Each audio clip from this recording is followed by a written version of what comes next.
거북선을 시험하다. 임진년 2월 기해. 맑았지만 바람이 크게 불었다. 이날 거북선에 쓸 돛배 29피를 받았다. 정오에 활을 쏘았다. 3월 을추 맑음. 동원에 나가 공무를 보았다. 군관들이 활을 쏘았다. 저녁에 서울 갔던 진무가 돌아왔다. 좌의정 유성룡이 편지와 증손 전수 방략이라는 책을 보내왔다. 이 책을 보니 수전과 육전, 화공법 등에 관한 사항을 일일이 설명했는데 참으로 망고에 뛰어난 이론이다. 정에 맑고 바람도 없었다. 일찍 아침밥을 먹은 뒤 배를 타고 소포에 갔다. 쇠사슬을 가로질러 설치하는 것을 감독하고 종일 기둥나무 세우는 것을 보았다.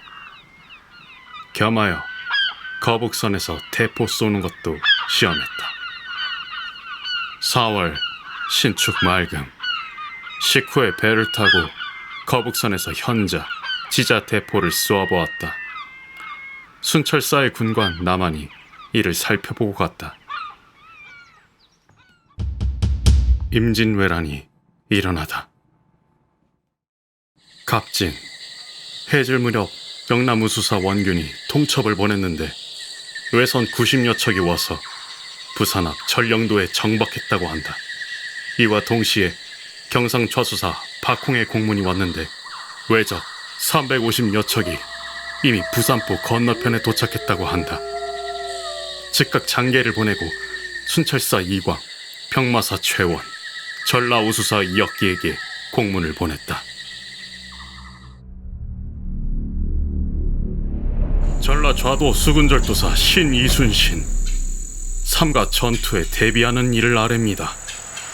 4월 14일 발송되어 오늘 4월 15일 밤 8시에 도착한 경상우도 수군절도사 원균의 공문에 4월 13일 신시에 외선 수십 척이 부산으로 향해 오고 있다고 합니다.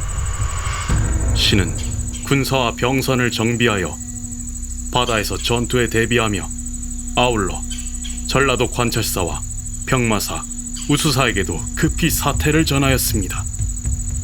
또 신의 소속 고을과 수군 기지에도 급히 공문을 보내 전투태세를 갖추도록 지시하였습니다. 정미, 미시에 영남우수사 원균의 공문이 왔다. 동래도 함락되었고 양산, 울산 두 수령도 도움을 주려 성에 들어갔다가 모두 패했다고 한다. 분하고 원통함을 이루 다 말할 수가 없다. 경상좌병사 이덕과 경상좌수사 박홍이 군사를 이끌고 동네 뒤쪽까지 이르렀다 급히 회군하였다 하니 더욱 원통했다.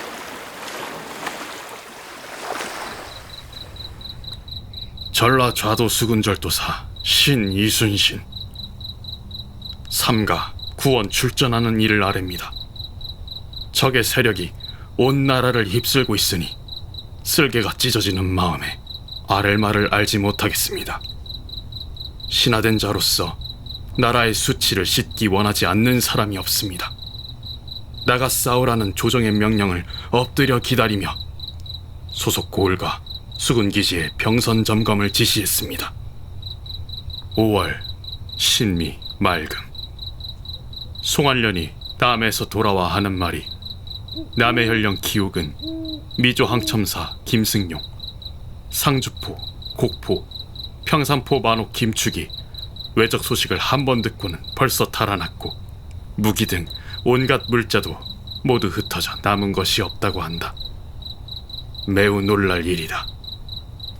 정오에 배를 타고 바다로 나가 진을 치고 여러 장수들과 약속을 하니 모두 나가 싸우려는 뜻을 가졌으나 나간 군수 신호만은 피하려는 뜻을 가진 것 같아 참으로 한탄스럽다. 신의 외롭고 단출한 객지의 군사들은 경상도의 물길이 험한지 평탄한지 알 수 없으며 또 신의 소속 전선은 모두 합해도 30척이 되지 못하므로 세력이 매우 약한 형편입니다. 비록 사정은 다급하지만 구원선이 다 오기를 기다렸다가 전략을 의논한 후 출발하여 바로 경상도로 나갈 계획입니다.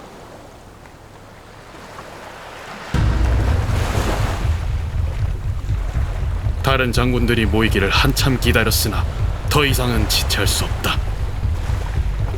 4일 새벽 전라 좌숙은 단독 출정하려 한다.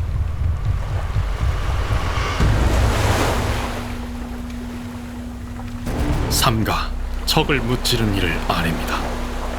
경상 우수사와 힘을 합하여 공격하여 적선을 쳐부수려고 이번 5월 4일 축시에 배를 출발시켰습니다. 초 7일 꼭두 새벽에 적선이 머물고 있는 전성 가덕으로 나아갔습니다. 정오쯤 옥포 앞바다에 이르자 적선이 있음을 알고 다시 여러 장수들에게 경거망동하지 말고 조용히 신중하기를 태산같이 하라고 전령한 뒤 옥포 바다에 대열을 지어 일제히 전진하였습니다. 외적이 만일 배를 타러 본도로 나타난다면 신이 나가서 수전으로서 죽기를 작정하고 막아낼 것입니다. 5월 초 10일 절도사 신 이순신.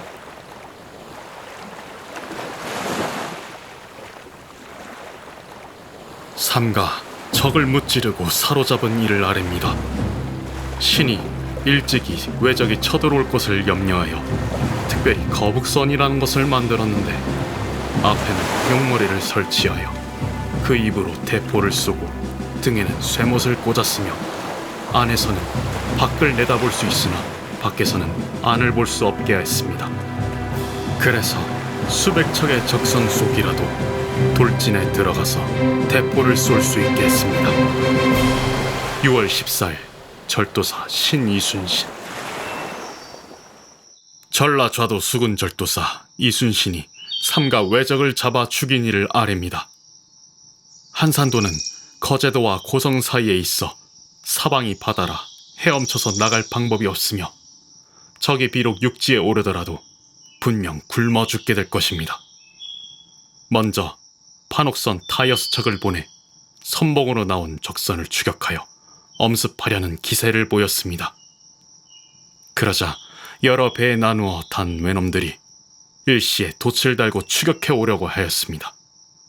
아군의 선박들이 후퇴하는 척하니 도리어 외적들이 추격하기를 멈추지 않았습니다.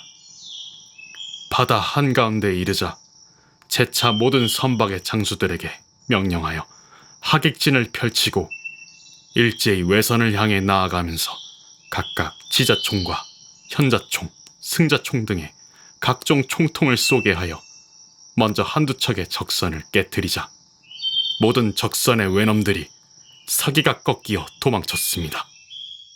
장수들과 굴리들이 제 몸을 돌아보지 않고 떨치고 일어나 시종일관 죽을 힘을 다해 싸웠기에 여러 번 승리를 한 것입니다.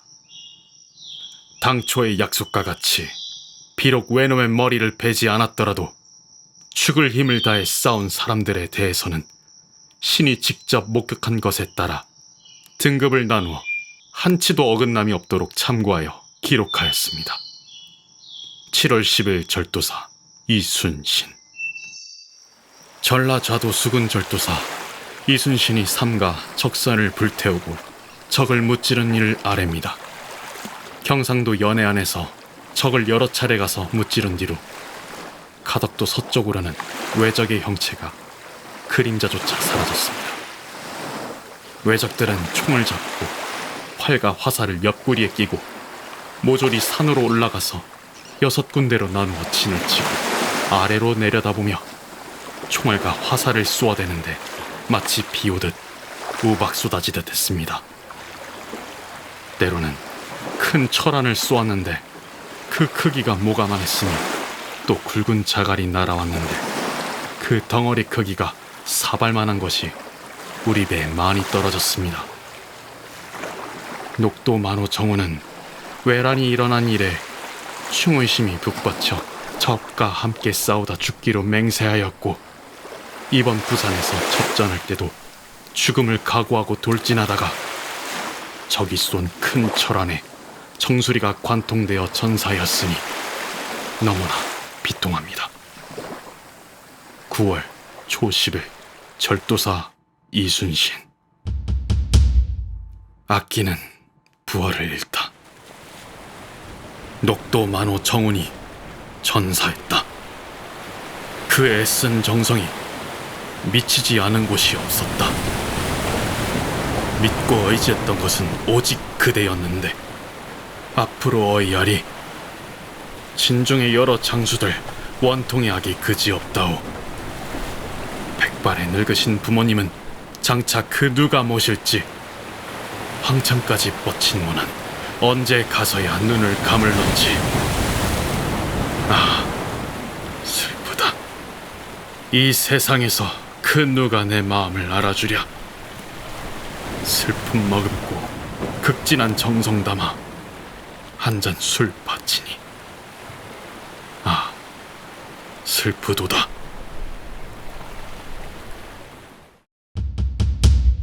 가족과 건강을 걱정하다. 계사년 8월 개미 맑음. 아침부터 아들 염의 병이 어떠한지 모르는 데다가 적을 소탕하는 일도 늦어지고 마음의 병도 걸려 밖으로 나가 마음을 풀고자 하였다. 타무선이 들어왔는데 아들 염의 아픈 데가 종기가 되어 침으로 쬐더니 고름이 흘러나왔는데 며칠 조금만 늦었어도 구하기 어려울 뻔했다고 한다. 매우 놀랍고 한탄스러운 심정을 참을 수 없다. 지금은 조금 생기가 났다고 하니 다행임을 어찌 말로 할 수 있으랴. 가보년 1월 경진. 비가 퍼붓듯이 내렸다. 어머니를 모시고 함께 한 살을 더하니 난리 중에도 다행이다. 늦게 군사훈련과 전투준비 때문에 본영으로 돌아오는데 비가 그치지 않았다. 8월 임신 맑음. 아침에 아들 울의 편지를 보니 아내의 병이 위중하다고 했다. 그래서 아들 회를 보냈다. 을해 맑고 바람도 없었다. 아침 타무선이 들어왔는데 아내의 병세가 매우 위중하다고 했다. 이미 생사가 결정이 났는지도 모르겠다. 마음이 아프고 괴로웠다. 을미년 6월 무신. 종일 비가 내렸다. 몸이 몹시 불편하여 신음하며 앉았다 누웠다 했다. 경술 맑음. 몸이 아직 괴체하지 않아서 매우 걱정된다. 저물녘에 타무선이 들어왔는데 어머니께서 이질에 걸리셨다고 한다. 걱정이 되어 눈물이 난다. 병신년 3월 을유. 맑았으나 종일 동풍이 불고 날씨가 매우 찼다. 늦게 나가 공무를 보고 서류들을 처리하여 보냈다. 밤바다의 달빛은 은은하게 비치는데 밤 공기는 몹시 차다. 자려 해도 잠들 수 없다. 앉아도 누워도 편안치 않다. 다시 몸이 불편해졌다. 백의종군하다. 죽고 사는 것은 명에 달려있다. 죽게 되면 마땅히 죽을 뿐이다. 정유년 4월 신유 맑음. 옥문을 나왔다.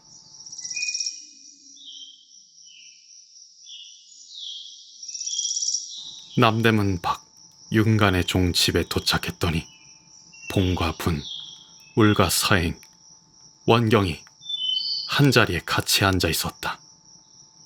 오랫동안 이야기했다. 지사 윤자신이와 위로해 주었다. 비변사 낭청 이순지가 와서 만났다. 한숨이 더욱더 깊어지는 것을 이길 수가 없었다. 7월, 을사, 비가 오다 개다 하면서 끝내 흐리고 맑지 않았다. 저녁에 영암군 송진면에 사는 산호 새남이 서생포에서 알몸으로 왔기에 그 연유를 물으니 7월 4일에 격군이 되어 5일 칠천량에 이르러 정박하고 6일 옥포에 들어왔다가 7일에는 다대포에 가니 외선 8척이 머물러 정박하고 있어. 우리 여러 배들이 바로 돌격하는데 외인들은 하나도 없이 빈 배만 걸려있고 우리 수군이 그것을 끌어내어 불을 지른 뒤에 그 길로 부산의 전령도 바깥바다로 향했습니다. 그때 대마도에서 건너온 천여 척의 적선을 만나 서로 싸울 것을 작정하니 외선은 어지러이 흩어져 회피함으로 끝내 잡아 초멸할 수 없었습니다 라고 하였다. 듣고 보니 매우 놀라운 일이다. 우리나라에서 믿는 것은 오직 수군에 있는데 수군이 이와 같으니 다시는 가망이 없을 것이다. 거듭 생각할수록 분한 강담이 찢어지는 것만 같다. 경술, 맑음.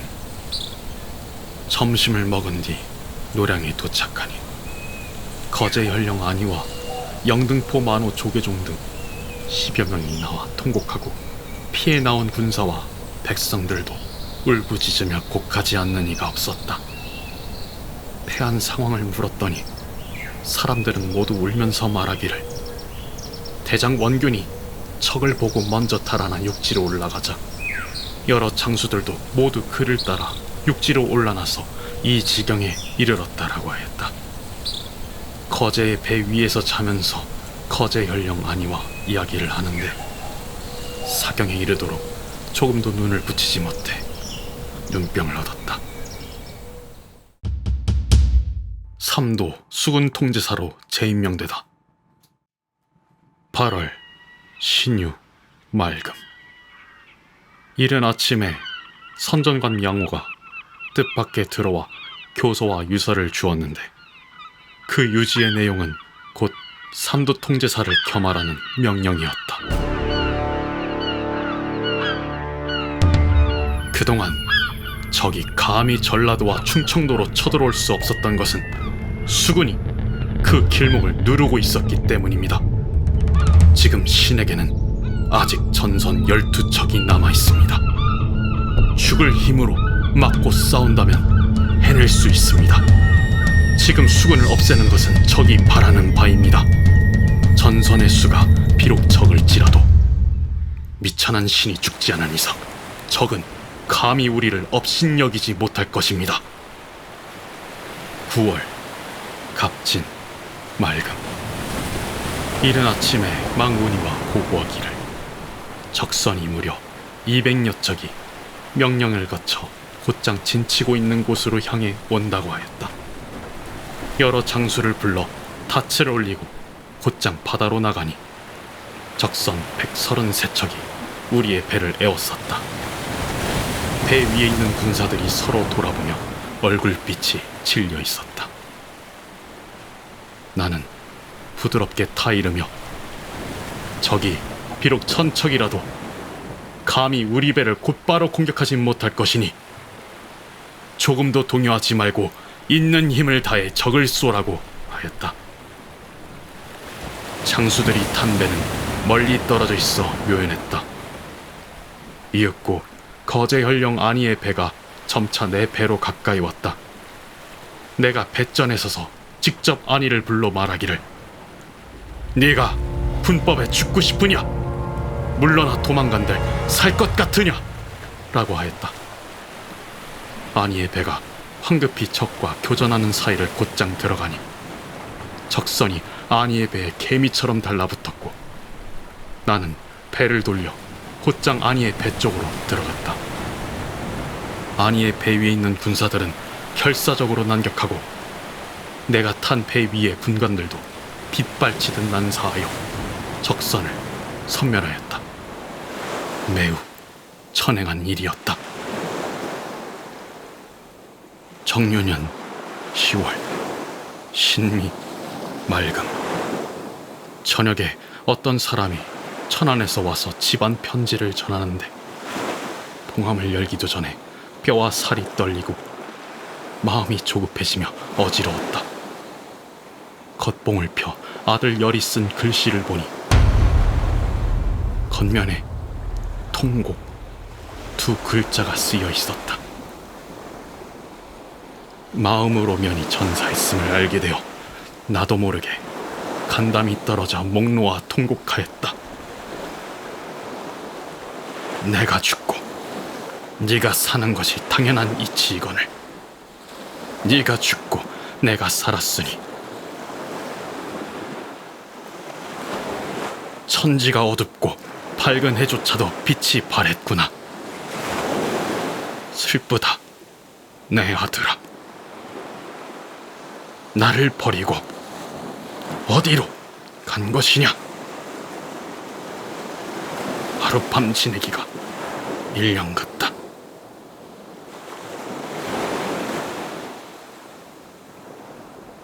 무술년 11월 17일 어제 복병장 발포만호 소계남과 탕진포 만호 조유열 등이 외해 중간 배 한 척이 군량을 가득 싣고 남해에서 바다를 건너올 때 한산도 앞바다로 쫓아갔다. 외적은 언덕을 따라 육지로 올라가 달아났고 포획한 외선과 군량은 명나라의 군사에 빼앗기고 빈손으로 와서 보고했다.